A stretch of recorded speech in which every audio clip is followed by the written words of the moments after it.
Good afternoon, ladies and gentlemen. It's a great pleasure to be with you today to launch the report of the Premier's Economic Recovery Team. I had hoped to be there with you in person, but as so many of our plans have had to change as a result of COVID-19, so too it was with this one, and it's not possible for me to be there. Our panel has been at work now for 8 months. And at the outset, I would really like to express my gratitude to this brilliant and committed panel who have given so much effort, experience, and insight to this work. The mandate was broad.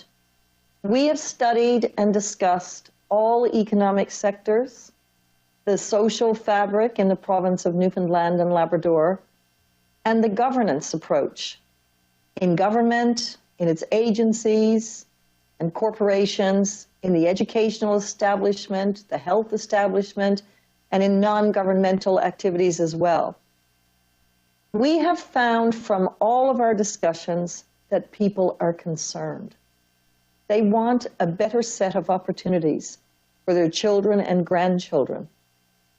And there is an emerging consensus that we will not be able to take advantage of the assets and benefits of our province unless we come to grips now with the grave financial situation we face. Our report proposes big resets in these areas.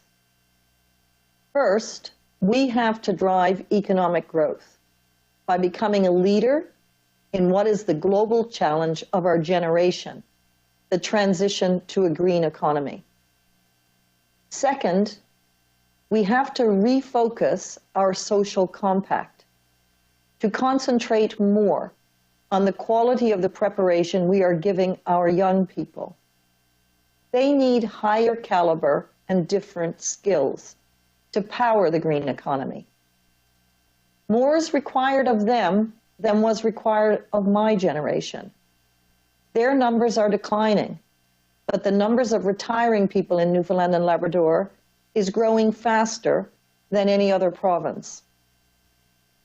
Much more is expected of them for another reason: the huge debt burden we have built up in the past 12 years, which will sit very heavily on their shoulders unless we reduce it. There is a third big reset, and that is in how we manage. This has to be better everywhere. We need to make better decisions. We need to plan better. We need to be more accountable for how we use the money of those who are paying the bills. Governance everywhere, whether at the cabinet table or in the boardrooms, whether amongst leaders and managers of agencies, crown corporations, NGOs, unions, everywhere. We have to work to clear performance objectives and to a financial plan. Of course, there's a critical backdrop to these policy and strategic proposals, and that is the dire financial situation we are in. So we have proposed a gradual but deliberate set of measures which, taken over 5 to 6 years, will get us back on a stable footing. We can right the ship, but we have to face facts. We are in a time of unprecedented financial challenge of our own making, and it will get worse. The hole will get deeper if we do not begin, year after year, over the next 5 to 6 years, to work toward a balanced budget. Our financial predicament has nothing to do with the pandemic, and it predates Muskrat Falls. But the cost overruns and mismanagement of that project contributed to the problem. Our predicament is the result of years of overspending. Every year, our province spends about 25% more than it takes in from all the taxes, fees, royalties, and federal contributions we receive. In a 15-year period, we have increased our expenditures by 80%. We kept spending, regardless of changes, particularly changes downward in our revenues, mostly from oil and gas royalty changes. To cover the shortfall every year, we had to add to our debt. Now, if you add it all up, the net debt we owe to bondholders, the debt of Crown-owned entities like Nalcor and NLC, the other promises we have made but are unfunded for things like pensions for public service workers, our teachers, our healthcare professionals, our others in uniformed services. As of October 2021, the total liabilities have ballooned to $47.3 billion. We have a declining workforce, a declining and an aging population. This amount will have to be borne by everyone working, and it's going to go up. We only have 290,000 working people. So that $47 billion in debt and liability sits on their burdened shoulders. This cannot continue. Imagine if you spent every year 25% more than you make. Every year, you then borrowed to make up the difference. Eventually, the level of debt, even in a low-rate environment, you could not maintain it. People would start putting pressure on you to repay more than you have available. Eventually, you'd be boxed in, borrowing from Peter to pay Paul the very minimum. Some people think that won't happen, that we can continue on as we have done, that the banks will continue to lend to us, that the federal government will bail us out. That is not a plan. That is a wishful, wistful thought. We in no way subscribe to that view. In fact, the evidence that this is a wrong view is already pretty clear. Former Premier Dwight Ball could not complete his borrowing program. We had no money. If not for the onset of the pandemic, which prompted the federal government to put general help through a Bank of Canada facility, we would have been over the cliff. But we can fix this, and here's how. It starts with better management. This one has several parts. Governments have hundreds of programs. They fund billions in service, and they spend hundreds of millions more on grants to more than 2,000 different non-governmental groups. We need to start evaluating this spending in a dispassionate way and assess whether the outcomes that we are achieving are good enough. We need better reporting. That will give us more accountability for real results. Newfoundland and Labrador is behind here. Better management also means we should look beyond the public sector to do things. The public sector does not have to do everything. Times have changed, needs have changed, and the ways of doing things should also change. There are better, more flexible, more customized approaches available, and these often come at lower cost. We are suggesting balanced budget legislation. This will help to instill a culture in the form of more rigorous management everywhere. It starts with government, but it extends way beyond that. We need to align compensation of management to the achievement of meaningful and quantifiable results. We also need to make more of our assets because we have exactly the right assets. The Churchill River is among the top 5 river systems in the world, and it is still underdeveloped.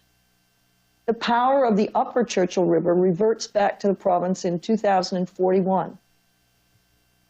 It can potentially produce more than 5 times green, clean energy, more than 5 times that we can use on our own. Our oil and gas is some of the lowest carbon intensity oil and gas in the world.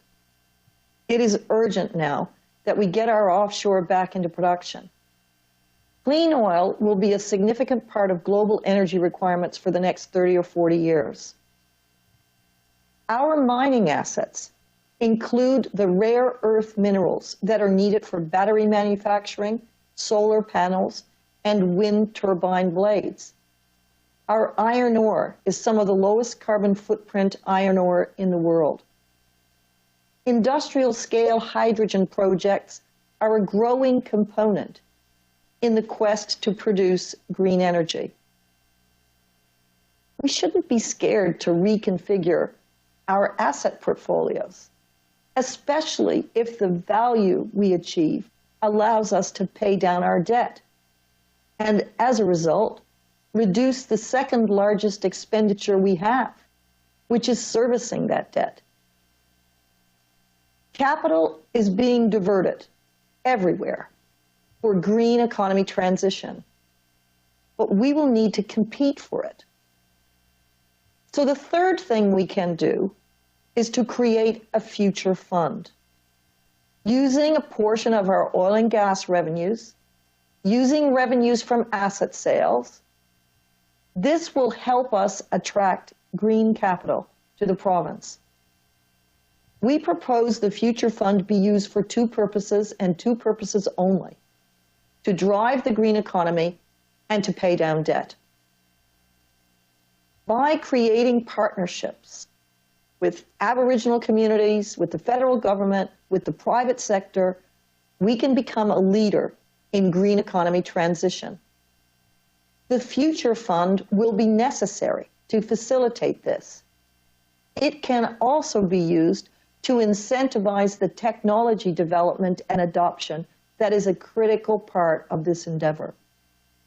It can be used to get projects off the drawing board, projects like industrial-scale hydrogen and carbon capture and storage. It can be used to create centers of excellence and expertise in engineering, climate science, and technology diffusion. Times have changed, and the rate of change is accelerating. In many areas, the province has not adapted to current realities. At the peak of the baby boom, Newfoundland and Labrador had 6 children to support every senior citizen. Now each child must power enough economic growth to look after 1.5 senior citizens. This is called the Dependency Ratio, a smaller workforce that is required to look after a growing older population. It is important that seniors in our province are supported and have as much independence as possible. Many people express to us their concern that we are not providing for our aging citizens in the way they would prefer, and there are better ways. It is not acceptable that old age be medicalized. The province's model for healthcare delivery was created 20, 30 years ago, a different time. New technologies have been developed, they can be deployed to offer improved levels of service and often at lower cost. This is urgent. The province is spending 24% more per capita on healthcare than the average in the rest of Canada. We have, however, some of the poorest outcomes in the country. The province can also do much better in preparing our youngsters to take on the challenges of a green economy, the dependency ratio, and the crushing debt level that has been accumulated. Our education system needs to be better. With only 63,700 children and a very low teacher-pupil ratio, we should have the best K-12 system in the world. The past 10 years have proven that more money is not the answer. All of these opportunities will escape us if we don't first get our fiscal house in order.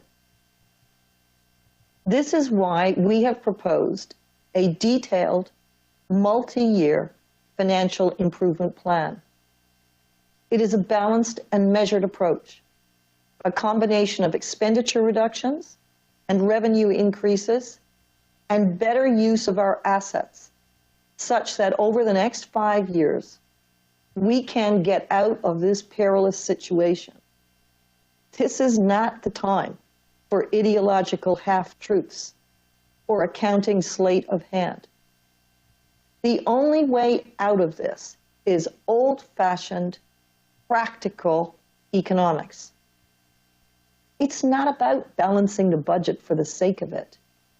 It's about paying our bills so we can invest in our future, attract the investment that will make the province a place where our young people want to stay.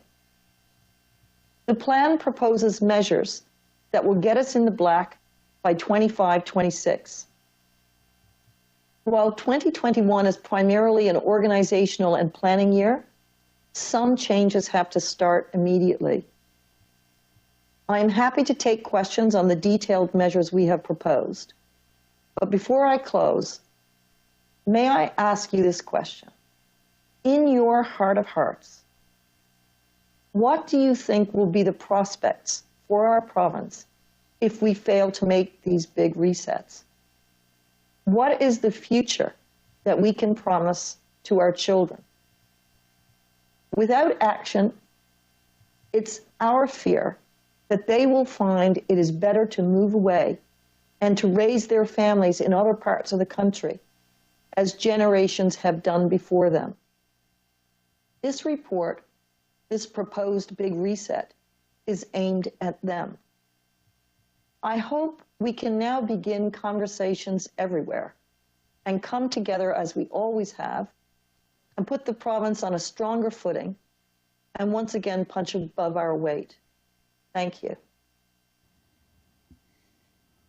Thank you, Dame Greene. For your awareness, there are 17 reporters registered for today's announcement. Reporters will have the opportunity to ask one question and one follow-up. Our first question comes from Richard Duggan of VOCM. Please go ahead. Thank you, Moya Greene. One of the things in the report is a 25% reduction in funds to the health authorities. You've mentioned there in your remarks about how our healthcare outcomes are some of the worst in the country. So how can we justify a reduction in funds to the health authorities? Because money is not the answer. If money was the answer, we'd have the best outcomes. We have to do different things, and we have to be more effective in what we do. I think we don't need 4 healthcare authorities in a province with 520,000 people. We can probably do a lot more with the technologies that are available. One advantage of this very difficult pandemic time has we've probably accelerated our use of virtual meeting platforms by 5, 6, 7 years. We can do a lot more with telemedicine. We can probably customize services better as a result. We do not need our physicians to do everything. As a matter of fact, we have very high quality nursing professionals in the province. We can see many tasks that are now done in general practice offices being done in communities by nursing practitioners. I think that given the period of time we're talking about, if we didn't have as many authorities, we probably don't need 4 procurements, 4 finance, 4 human resources departments, all of those central functions being duplicated. But, I think it's up to the health authorities themselves to figure out how best to manage within a financial envelope. What we have thought is very difficult is to see how indifferent people are to ordinary managerial practices. And, I think given time and turning their attention to it and the amounts of money that we spend, this should be doable. And as my follow-up, you mentioned that this is a planning year, yet some recommendations have to be implemented immediately. Which ones would you want to see implemented immediately? Well, I think that in the planning year, we should get ready with all of the legislation enablement that will be important for parts of this. So, for example, if we are going to put in place balanced budget legislation, if we are going to make arrangements for a future fund. Also this year, I think we should really set to work and start putting together that long-term strategy for green economy transition. There are many pieces to that strategy. We need to look at the targets for greenhouse gas emissions and be very deliberate about how they can be met. We need to start thinking about which projects do we want to lift off the drawing board over a period of time, and how are we going to proactively access the capital and the skills and the expertise that we need to be able to do that. So saying that it's a planning year doesn't mean that you do nothing. It means that you take the next 4 or 5 months to really start thinking about, well, what does an accountability framework look like? If we're going to give accountability frameworks to people like the health authorities or the university or the College of the North Atlantic, then I think we need to set to work and think about, well, what's going to go in that accountability framework? What is it that we are asking the managerial teams to do? What sort of reporting do they have to do? What data do they have to collect in order to do that reporting? How can we roll out things like aligning compensation practices for senior executives and for managerial cadre? And when is it that they will be asked to give a public accounting for what they have managed to do? So a planning year, there are many things that would have to be done in that planning year in order to be able to push the green go button as soon as we get to January. Thank you, Dame Greene. Our next question comes from Brian Callahan with VOCM. Thank you. I just have a question regarding the future fund. You mentioned the sale of assets as well as oil and gas revenues that should or could go into that fund in order to build it up. Given the uncertainty in the oil and gas industry right now, there are a lot of questions about some big projects, including the Terra Nova SPSO. A lot of uncertainty as to where any of that will. Is it realistic to think that oil and gas revenues could fund this fund, without repeating the word fund, sufficiently in the short term? No, I think you're quite right. You build up the fund over time. I think oil and gas revenues are going to be volatile, as they always have been. In a 10-year period, we've gone from $10 a barrel oil to $137 a barrel oil and back down to now around $50 a barrel. So the idea is that we want volatile revenue streams not in their entirety to be used to fund current expenditures. We want to put aside a portion of those volatile revenue streams to, look after more longer-term needs. But, the fund could also have, part of the carbon taxes in it. And as we mentioned, it's really important that we set to work to start reprofiling the asset base that we have. Just because we owned something 30 years ago or 35 years ago doesn't mean that we need to own it today. We don't need to own the Newfoundland Liquor Commission. We don't need to own Nalcor. We don't need to own, all of the hydro assets. But in order to get to work and to figure out what we should or should not own, or how much value we can recoup from these assets and how that value should be redeployed. We have to get expertise. We're going to have to get investment bankers in place and do those valuations for us. But this is a good time. Equity valuations today are very high. It seems reasonable to me that if we have competent boards in place and competent CEOs in place, and they have actual experience in those kinds of very big reorganizations, we should be able to put significant resources from the reprofiling of assets such as that into the future fund. And that fund will then be used for those two purposes: to power the green economy transition, including the attraction of sources of green economy capital from outside the province, but also really, really importantly, to begin to pay down the crushing debt load. Thank you. And a short follow-up. I notice reductions to operating grants are mentioned, whether it's MUN, College of North Atlantic, or other organizations, but specifically with regard to regional health authorities. There's a recommendation to reduce their operating grants. I'm wondering how your work has intertwined with Health Court NL's work, and whether or not the current Health Court NL is aware of that recommendation, or were consulted before you put that recommendation, and how that jives with the work that they're doing to reduce and to improve outcomes. We did consult with Sister Elizabeth Davis and with Dr. Parfrey, and we did mention to both of them that we were putting in place a financial improvement plan, and that it would likely include expenditure reductions to, in many of the important expenditure envelopes, health being the most important one. So they are aware that was our thinking. And our next question comes from Terry Roberts from CBC. Thank you.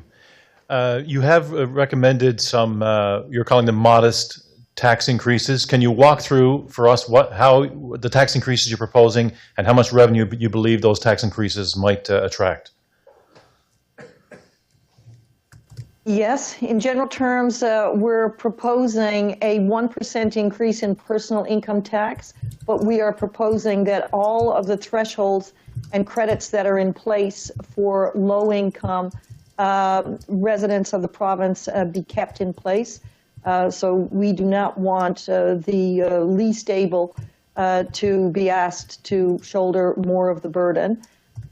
We are proposing an increase in corporate income taxes as well. If you look at corporate income taxes now in the province, they're at their lowest rate that they've been in, 12 or 15 years. We think all over the world, after having a 10-year period when, most developed economies were competing to reduce corporate income taxes, we are going to find that that situation will reverse. And so we don't think that Newfoundland and Labrador will be offside in terms of trend with respect to corporate income tax. Also, it's to be noted that 81% of our corporate income tax now comes from the larger corporations, and of course you only pay it if you're profitable. So we think that this is the right time, and given the financial situation of the province, that we can increase corporate income tax. We're also suggesting an increase in the sales tax. This is the tax that probably does, contributes quite a considerable amount, especially in the early years of the financial improvement plan. But again, in the province of Newfoundland and Labrador, we have a lot of exemptions from sales tax. Obviously, food, drugs, tuition. We have probably more exemptions as we looked across sales taxes. In the OECD countries, we have a lot of what is normally part of a sales tax is not here in the province, but we think there is room to increase the sales tax by 1%. We think that we also should be looking at fees in the province, and we're proposing that they go up by 15%. We have fees for all kinds of registry purposes, from motor vehicles to property transactions. But we think that we can, there are some creative ways and new ways to raise revenue, particularly with respect to properties. We think second properties should have a property tax, and we think that transactions in relation to real estate should have a progressive tax that is, based on the value of the transaction. So we're thinking property transactions in excess of $300,000 should have a progressively greater tax on them. And then in an ongoing way, second properties should attract a tax. We also, think that there are problems with property registration in the province. There are many cases where we were told that there are residences that are being built just outside municipal boundaries, and these escape all taxation, even though services may be provided. So we think that there are opportunities to move these properties into the taxable envelope. We're also thinking about other kinds of wealth taxes. These are going to be discussed, as I think, on a much larger basis over the coming years. The Parliamentary Budget Officer federally has already looked at wealth taxes. He has looked at taxes that, so we think that there are ways for us to also do the same. But before we can get a coordinated approach with the federal government on this, we would see ourselves moving. Right now, we have a probate fee, for example, but we use it now just to pay the administrative costs of administering estates on the death of an individual.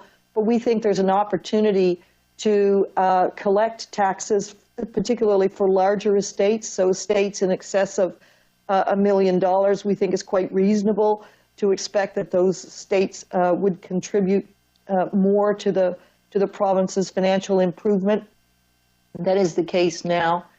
So those are some of the ideas that we have put forward.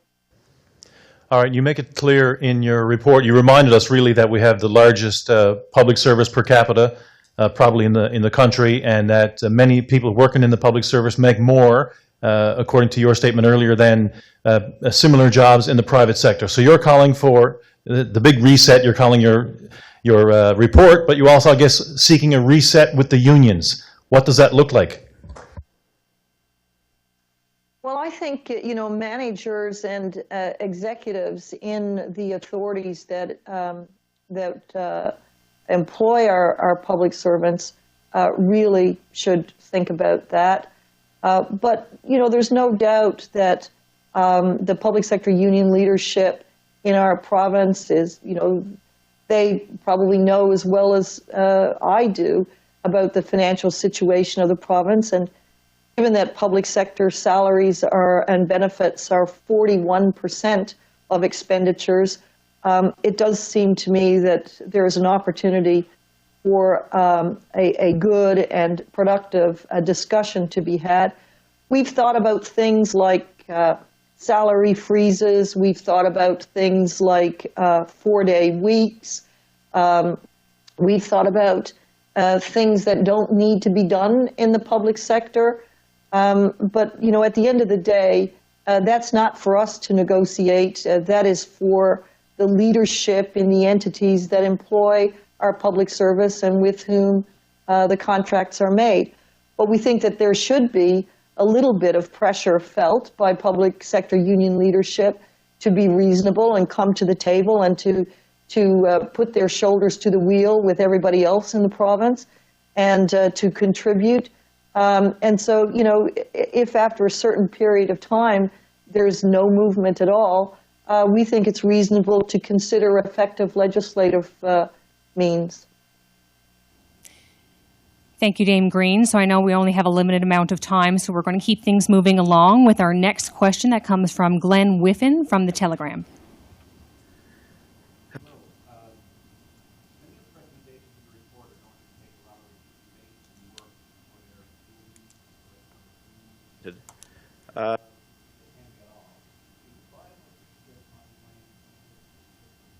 Hear you. Oh, there you go. Okay, yeah. Hello. Sorry, didn't think you could hear me there. Many of the recommendations in the report are going to take a lot of debate and work before being fully implemented, if they can be at all. Is the 5 or 6 years to, as you say, right the fiscal ship realistically achievable? Yes, I think so.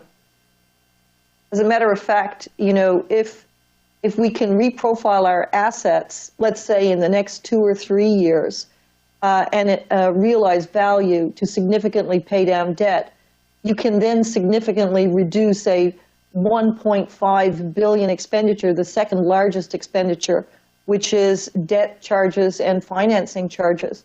So yes, we think it should be, and we don't have that in our plan, and we don't have the growth that we think is achievable if we really turn our minds to becoming a leader in how to do green economy transitions.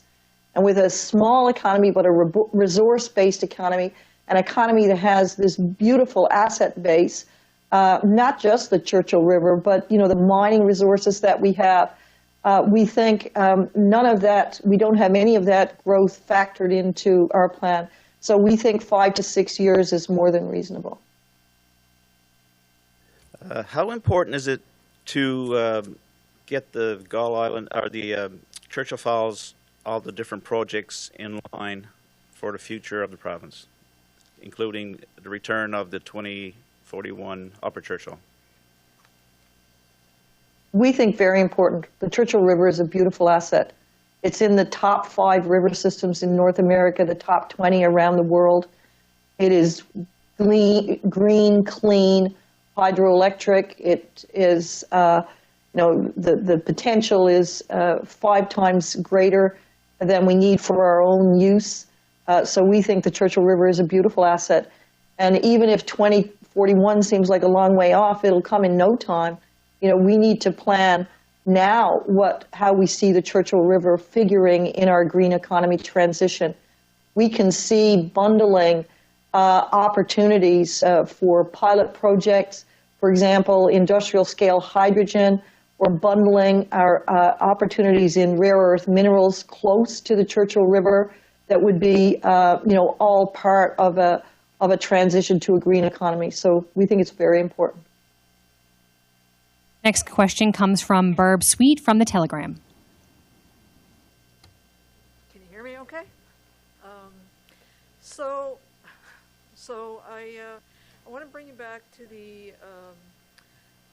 portion about the modest tax increases. Oh, sorry. I'd like to bring you back to the portion about the modest tax increases, and you describe them as modest, but and there are provisions there for the low-income people, but for the middle class, and especially those who, you know, may be single or not have a large household income, they already are struggling, I guess, to try to live in the province. What would you say to them when you're asking them to take a higher income tax hit, maybe you know, pay more HST, that sort of thing? What would you say to them when they're already struggling? Well, we have very, very seriously looked at that. And what we would say is that the province's financial situation is grave. And we've tried to look at all of the sources of revenue and all of the better uses that our assets could be put to come to grips with that financial situation.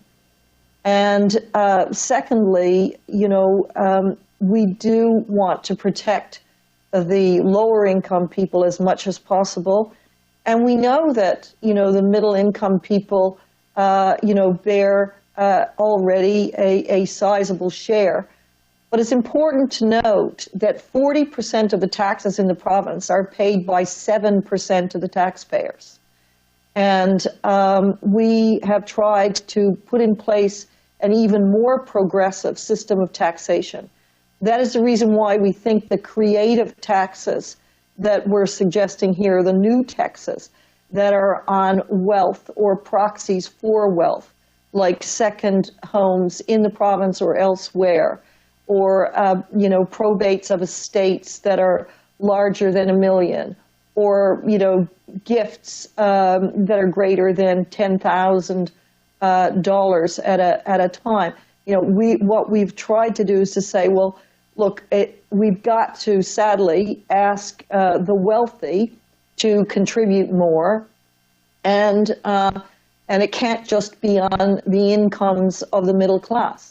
And that is the reason why we have come up with these more creative approaches to make sure that the taxation system going forward is even more progressive than it is today.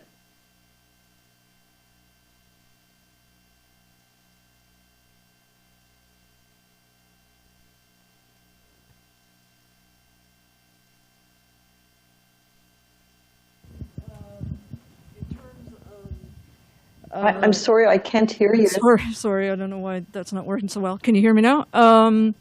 My follow-up would be, you talk a lot about, obviously, the misspending, the 25% we're overspending per year.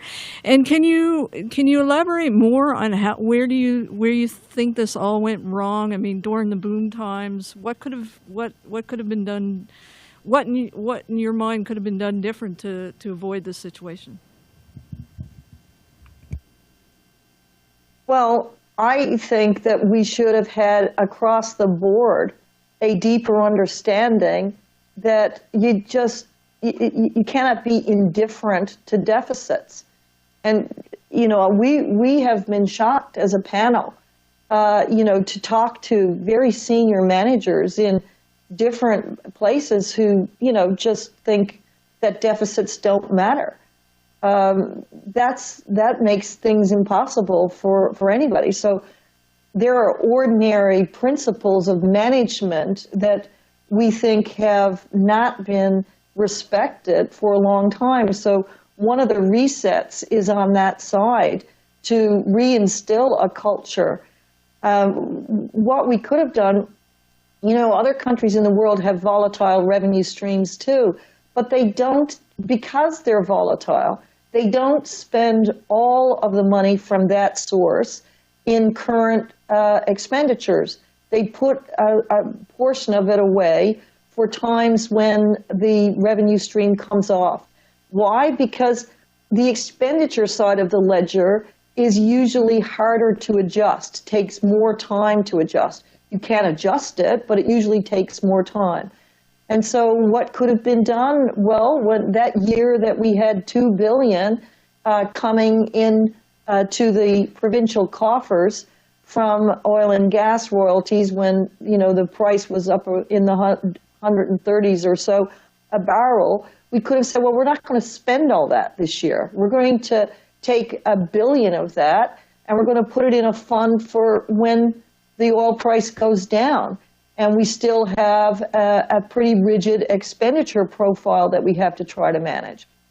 So generally speaking, I think the answer to your question is ordinary principles of management. Put it out there. What are going to be your performance promises? Measure them. Make sure it's quantifiable. Put a financial plan together that says that you're going to operate within this envelope. Make sure you evaluate what you're getting for your spending. We were pretty surprised that we don't evaluate any of our programs. We just keep adding to it. And those are just, ordinary principles of management. If something's not working, you're only going to know that if you look at it and you have built in at the very beginning, you have ways to measure what is it that you expected to achieve and how fast. And if you're not achieving it, you should stop and put the money to better use. So the nutshell answer to that question is more rigorous management. Thank you, Dame Greene. We're going to move along now to Peter Cowan with CBC. You've said the goal in all of this is to make the province a more attractive place for people to live. But how will increasing taxes, making almost everything more expensive, while at the same time getting fewer services, not encourage people to move elsewhere? I don't think you're necessarily going to get fewer services. I actually think if we weren't so rigidly adhering to the way in which we deliver services that we know are not generating outcomes that we want, if we changed faster, if we adapted faster, if we applied technologies that we already know about, you'd probably get better services and at lower cost. So that's the first thing. And the second thing, it's for a time. It's to get ourselves back on track. It's not forever. You know, when we get ourselves in a more stable footing, well, now we have more options. But right now, we're in a very perilous place. You mentioned earlier that, in some ways governments have already known a lot of these things. What we've seen is that governments have continually kicked the can down the road, mostly because these sorts of measures are rather unpopular. What's preventing government from taking this report and doing the exact same thing it's done before? I don't know. You have to ask the people in government. The one thing I would say is that it's worse than it was in 2016. We've racked up a lot more debt. It's worse than it was. And it's not a problem that matures well. The longer it takes to tackle it, the worse it gets. It's one of our panel had a very neat way to describe. If you're in a hole, you should at least stop digging. Thank you, Dame Greene. Our next question comes from Alex Spill of All Newfoundland and Labrador. Oh, hi. You said that some of this is not forever, but privatizing certain assets would be. And have you done any analysis of the big cash generators like Hebron or the NLC to see what kind of price we might get for them and how that compares to the revenues we'd be giving up? No, not those particular assets. We did some very preliminary work on other assets. I think your point is very well taken. You need to get people that are expert in those asset classes, investment banking professionals that are expert in those asset classes to do proper valuations. And for things like, our oil and gas minority equity interests, you'd want to make sure that you're not selling them at a low point in the market. You'd want to make sure that you're disposing of them at the right time. And my other question is, what is the value of having a wealth fund, as you describe it, or a future fund, compared to using these volatile revenues to simply pay down as much debt as possible? It comes to the same thing. What we're trying to say is that if you have a volatile revenue stream, you shouldn't spend all of it in a current expenditure year. You should make it a matter of managerial practice that a share of it, only a safe share of it, can be spent in that year. And anything over and above that safe share should be put into the future fund. And the future fund should have limited purposes. It should not be available to fund ordinary operations of government or ordinary expenditures. It should be there to manage the big problem, which is the debt load, and the strategic opportunity, which is the greening of our economy. Our next question comes from Michael Connors of NTV. Your report mentions the province is approaching the debt wall. There are several months' worth of consultations on your report to come after this. I guess, what do you believe the consequence would be if your recommendations get watered down through those consultations? That's hard to predict. I don't know. I did not talk personally to the bond rating agencies, but, at one point in my life, I was in capital markets and I did a lot of work with bond rating agencies. And in those days, people like the professionals in bond rating agencies, they would be patient, but they'd want to see that our government and the people of Newfoundland and Labrador were prepared to do sensible things to get the financial situation on a more stable footing. So my honest answer is that I don't know. Again, with respect to the federal government, the federal government has just taken us through, and we're not quite there yet, a very, very massive set of economic problems attributable to the pandemic. Thankfully, the province of Newfoundland and Labrador was able to manage that situation much better than other provinces. So I don't know what the federal government is going to do over the medium term to get the economy of the country back on track post-pandemic. But, in the old days, when I was a senior federal public servant, the federal government has always been an outstanding partner, and it is certainly the strength of our confederation is attributable to the way in which the federal government has managed its responsibilities and authorities. But in the old days, the federal government would only be able to do so much for the province because, in fairness, there's one taxpayer, and whatever is given to the province of Newfoundland and Labrador, other provinces who may be approaching difficult situations themselves will watch carefully. And, while the Newfoundland economy is a small economy, it's a smaller province, and so the amounts that we're talking about relative to, say, the province of Ontario are much smaller.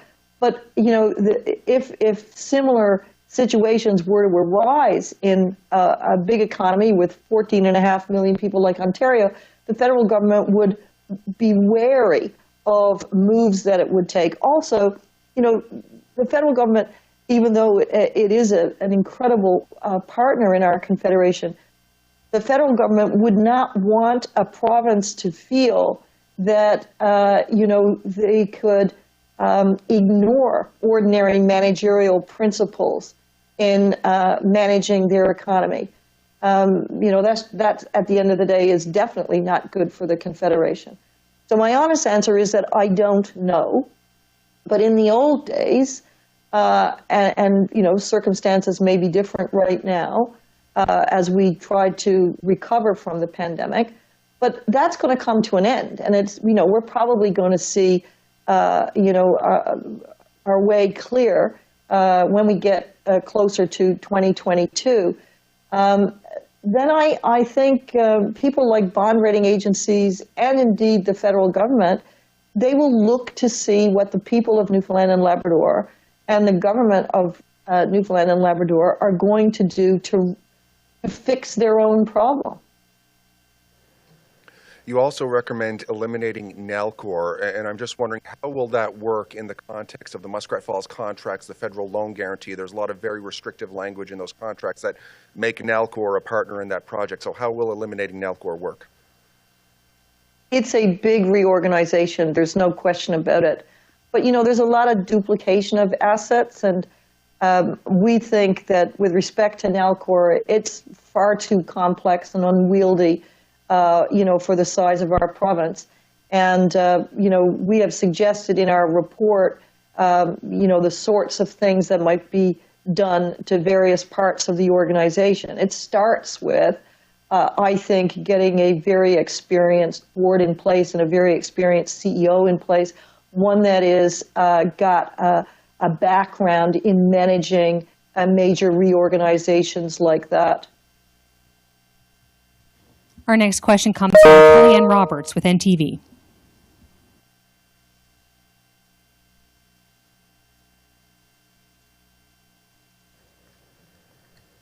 I'm sorry, I can't hear you. Sorry, the mic was not working. When it comes to looking at establishing a minimum tax to be applied to residents outside of incorporated municipalities, also looking for government to reevaluate what services and how they deliver them, looking to more privatize or not-for-profit, what were the talks regarding regionalization and looking to incorporate some of these incorporated municipalities into corporated municipalities? We had a little bit of discussion on that, and I had the great advantage of meeting with, municipal authorities, the municipal association, in fact, 2 or 3 times. And there's no question that with the number of municipalities and the very small size of many of them and the difficulties, especially in the tiny ones, of having expertise to do, just basic things, to apply for funds to improve sidewalks and things like that. Where our organization of the municipal system and the municipal administrative structures is probably not optimal. But in honesty, we didn't spend a long time on that. When it comes to the tax increase, we're looking over the 6-year period here. HSD in particular looking like we'd be the highest tax province then. This 6-year period, and then what? We just remove that, or what would be the indication to go forward from there? That will be up to government at the time. And I expect what would happen is that they would look every single year and see how much progress they were making. And they would look at, the economy and how fast it was growing. They would look at how much progress was being made to improve services, to apply technologies more. They'd look to see, whether these accountability frameworks everywhere was encouraging the kind of more rigorous management that we think needs to be a big cultural reset everywhere in the province. So I think, I don't want to speak for the government on this, but, if I put myself for a moment in their difficult shoes, I would say that they would look at it every year and they would take stock. Thank you, Dame Greene. Our next question comes from Drew Brown of The Independent. Hey, actually I hadn't thought through too many questions before right now, but the first thing that popped into my head is given the cultural anxieties around a lot of the language around quote-unquote Great Reset and similar things in the general popular culture right now, was it really wise to call this report the Big Reset? I don't know what you mean. What are you talking about? Fair enough. I'm probably spending too much time being brain poisoned on the internet. But there's a great deal of hand-wringing and conspiracy theorizing that the COVID pandemic has given governments leeway to bring in lots of scary, big, transformational changes, colloquially known as the Great Reset in the Davos economic circles and such. And I'm just wondering how this is going to play, given that the government that's going to be looking at implementing these recommendations just received an extremely dubious mandate from a very dubious election. I don't know how to answer that. Call it what you want. What we're saying is that a number of things have to change, and they're important things. We have to embed a different culture in order to put the province on a more stable footing and take advantage of the wonderful assets that we have. Our next question comes from Antonia Whalen of The Independent.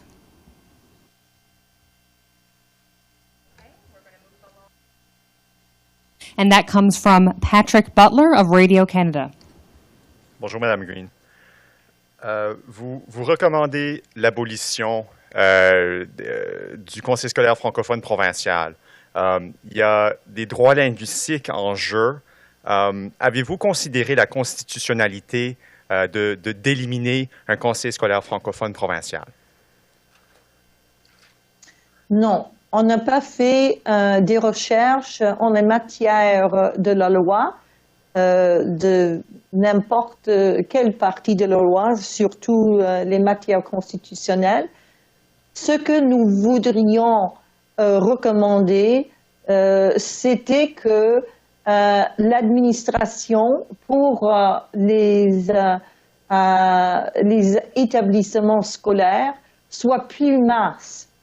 Maintenant, on a vu qu'il y a beaucoup de dépenses qui, à notre avis, a l'air d'être pour des choses administratives. Et nous voudrions simplifier l'administration pour tous les établissements scolaires. Ce n'était pas une question constitutionnelle pour nous. C'était une question financière et concernant la manière de gérer les établissements scolaires. Avez-vous eu des consultations avec le conseil scolaire avant de recommander qu'il soit aboli? Non. Merci. Nous avons fait des recherches avec tous les rapports qui étaient faits. Nous avons consulté plusieurs experts dans le domaine d'éducation, mais pas les gens de l'administration scolaire. Thank you. Our next question comes from José Basque from Radio Canada. Bonjour, Madame Greene. Première question, donc, vous insistez sur une transition verte, une économie verte, notamment en proposant d'investir dans les forages en mer. En quoi cette proposition est-elle en accord avec les principes de protection de l'environnement qu'on connaît, qui ont des lourds impacts environnementaux avec ces projets? Oui, c'est vrai, vous avez raison, Madame, qu'il y a des questions environnementaux en ce qui concerne n'importe quelle sorte de projet, mais pour nous, c'était une question de faire une stratégie à long terme et de trouver des moyens de développer la rivière Churchill en entière parce que c'est un des plus importants en Amérique du Nord et même avec les questions qui sont réelles, environnementaux, nous imaginons qu'avec une consultation et partenariat avec les communautés aboriginales et avec un partenariat avec le gouvernement fédéral, à cause du fait que c'est un défi très important, la création de l'économie verte partout au Canada et aussi pour Terre-Neuve, ça devrait être possible. Mais il faut d'abord avoir une stratégie faite en consultation avec des partenaires. Vous parlez de stratégie, puis vous avez parlé aussi de hausse de taxes, diminution de services. Pour les personnes qui nous écoutent, pourriez-vous, pourquoi elles devraient justement rester dans la province alors qu'on annonce de tels redressements?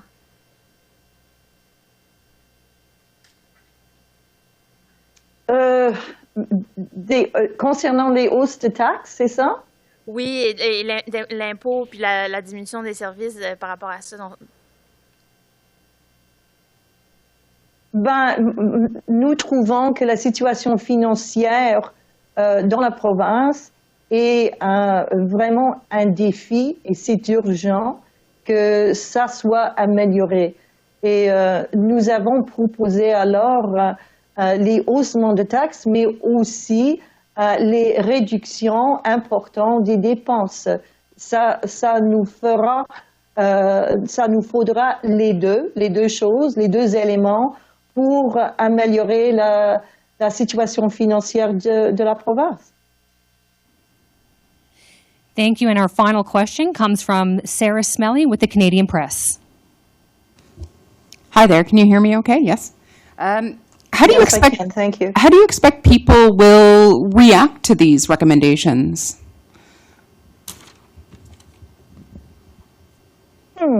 That's a good question. I think it will depend on, the part of our province that you're talking about.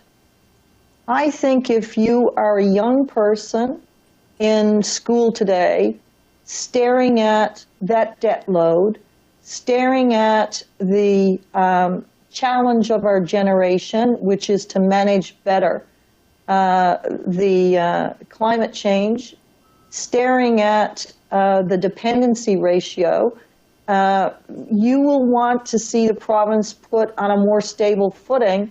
You will want to see the opportunities opened up to you that can come from pursuing a strategy to green the economy, pursuing a strategy to green and apply our green and clean sources of energy across the whole industrial base. So I expect if you're a young person and you're looking at this, you may think that these are necessary measures to take for now. If you're a person that's being asked to pay more tax, you probably won't like it, but if you believe, as we do, that this is necessary in order to put the province on a more stable footing and to take advantage of the asset base that we have, you'll probably grit your teeth and say, yes, okay, as long as we start cutting our expenditure cloth to fit where we are. And if you're a person who's, who are affected by any of the expenditure cuts, then, you're probably not going to want to see any of it happen. But, if you take a longer term view and you ask yourself what else is practical, given that we have now 12 years of spending 25% more than we take in, and as a result, we've accumulated a very worrisome debt level. Even you might be big enough to say, yeah, I see that this has to change. You probably will, most people will probably like a more rigorous managerial approach to everything, that we start collecting data, reporting on how we're doing, evaluating programs, that we make boards, more responsible, that the oversight function of boards come into view more clearly than it has done, that, we're reporting on how corporations or non-governmental entities are doing, that we do see that compensation is being aligned to actual results. You'll probably like a lot of that. So I think it depends. And I also wanted to ask, you spoke of this kind of ambivalence toward or complacency with deficit in the managerial levels of the provincial government. Where do you think this came from? I'm not sure, but, if every year your government doesn't seem to be bothered by a deficit, then the people that work for that government would probably come to believe that it's not important. On the other hand, if everybody that works for that government every year acts as if deficits are not important, then that's going to contribute to the overall deficit. So I don't know, in honestly answering that question, I don't know where it came from, but we certainly have a long history of it. And that concludes today's announcement. Thank you, Dame Moya Greene, and thank you to the reporters in the room and everyone tuning in. If you would like to learn more about the Big Reset, please visit thebigresetnl.ca.